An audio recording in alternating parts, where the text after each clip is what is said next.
a new podcast directory, podcasts on Pandora, and standards for podcast metrics. Are they finally coming? Welcome to episode 11 of the Richard Daly podcast, where I bring you a UK perspective on the latest news and developments from the world of podcasting, internet radio and online DJing. This is going to be a fairly short episode this week. It does seem like there's not so much news around. Perhaps everyone is still recovering from the Podcast Movement Conference. Anyway, news this week from Pod to Pod, the podcasting industry newsletter from Joseph Berman. Pod to Pod is launching their own podcast directory. The podcast directory is going to feature podcast services, pages, communities and other resources that are important to podcasters of all kinds. I have had a quick look at this on their website. It's very new, but they have lots of categories, including podcast consultants, editors and producers, Facebook communities, guest booking services, meetups, podcast advertising, communities, conferences, courses, equipment, podcast hosting, producers for music for podcasts, podcast recording, podcast statistics, studios and virtual assistants, and voiceover artists. They will actually add more as well if you ask them. If you contact them, they will add more categories if necessary. I do think this has the potential to be a really useful resource for podcasters and anyone looking for more information about podcasting. I've submitted this podcast to the directory, and I would encourage you to take a look at the directory yourself and maybe submit your own show or resource. You can find the directory at www.podtopod.com/podcast-directory. And of course, I'll include that in the show notes for this episode as well, which will be at richarddaly.com/11. I'm looking forward to see how this directory develops. Audio streaming company Pandora announced their second quarter earnings last week. They held an earnings call, and Chief Operating Officer Sarah Clements said that they're looking to podcasts and other non-music content to try and grow their audience.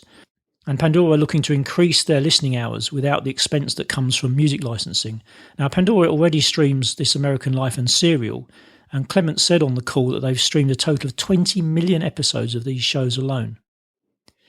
I think it's well known that Pandora's been struggling with the costs of royalty payments that they have to make to music rights holders, so this has to be a smart move for the company.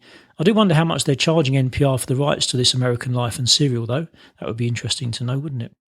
Andy Milne, head of creative services at Nova Entertainment in Australia, has written an interesting article for Ad News titled "Podcasting, Radio's Clever Offspring Works." Now, let me start off by saying that this is a pretty positive article about podcasting, but it does seem to suggest that advertisers need to be advertising on podcasts purely because podcasts are becoming more popular. Is it really the future of advertising, though? Is it where advertising dollars are going to be spent in the future? Is podcasting really going to be that successful? Time will tell. It does also major on the question of how important quality is, which is a big topic, of course. Milne notes in the article that podcasting has been around since 2004, but then goes on to say it wasn't really a thing until 2014 when Serial was released. And where have we heard that before? He says Serial was the fastest podcast to reach 5 million streams or downloads in iTunes history. Interesting. Milne believes podcasting is exciting and is something that supports the current trends of personalisation and instant gratification in our audiences. But he does believe that consistent quality is what's missing from podcasts at the moment. Now, I think Milne has a radio background where it is, of course, recognised that success comes from consistently aiming for top quality, both in terms of the values of your product and the product itself. He believes that there is a big demand for good quality content in all mediums from consumers, and that they will expect this quality from the podcasts they listen to as well. Milne goes on to say that at the moment in Australia there are very few podcasts of a high standard, and that in the next year the most successful podcasts in Australia will be the ones that capture listeners' attention with great stories and excellent audio production. Now, I'd love to get your thoughts on this, especially if you're an independent podcaster. How important is audio quality to your listeners? And if you're an Australian podcast, I would be especially delighted to hear some examples of great independent podcasts. I guarantee there are a lot more out there than Andy Milne believes there are. Time now for the regular feature here on the podcast, where I talk a little about the podcast or podcast that I've added to my own listening feed this week. This week I've been listening to a new show from two UK podcasters called Chris and Duke. Their podcast, Fitness Coach Mastery, is aimed at fitness professionals, personal trainers and coaches who are looking to build their businesses. Chris and Duke cover a range of topics such as business strategies, as well as discussing personal values and the traits of successful entrepreneurs in the fitness industry. Now, both of these guys have got a proven track record in podcasts already, and this one is well worth listening to. It's well produced, it's got some great content. It's early days. I think they've got 4 episodes out in the wild, but definitely one to watch. Finally now, a quick snippet of news from Nicholas Quah from his Hot Pod newsletter. He reports hearing from a panel at the recent Podcast Movement Conference at the Interactive Advertising Bureau will be releasing their standards guidelines for podcasting metrics sometime in the next quarter. Now, I'm not holding my breath. As I mentioned in episode, I believe it was episode 9, this has been promised for a while.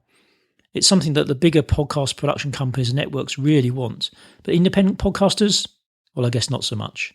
The IAB has been running their podcast working group for over a year already, so it's looking like being nearly 2 years before they actually produce any results. Let's see if they actually come out with something useful for us. A roundup of events that I'm attending over the next few months. I will be at James Quidlan's next radio conference on the 19th of September in London. If there are other events you think I should be at, do let me know, get in touch, tweet me. Now, I know I mentioned the Pod to Pod newsletter and the website earlier in the show. If you are looking for events related to podcasting, then they also have an events listing page on their website. They are mostly US events, but it's a good starting point if you're looking for things to attend. So that's all from the Richard Daly podcast for this week, a shorter episode, as I said. If you visit my website at richarddaly.com, you'll find all my social media links, as well as the various ways you can subscribe to this show. The show notes for this episode are at richarddaly.com/11. Do send me your questions or comments, and if there is a topic you'd like me to cover, then do tweet me. Thank you for listening, and I'll see you on the next episode.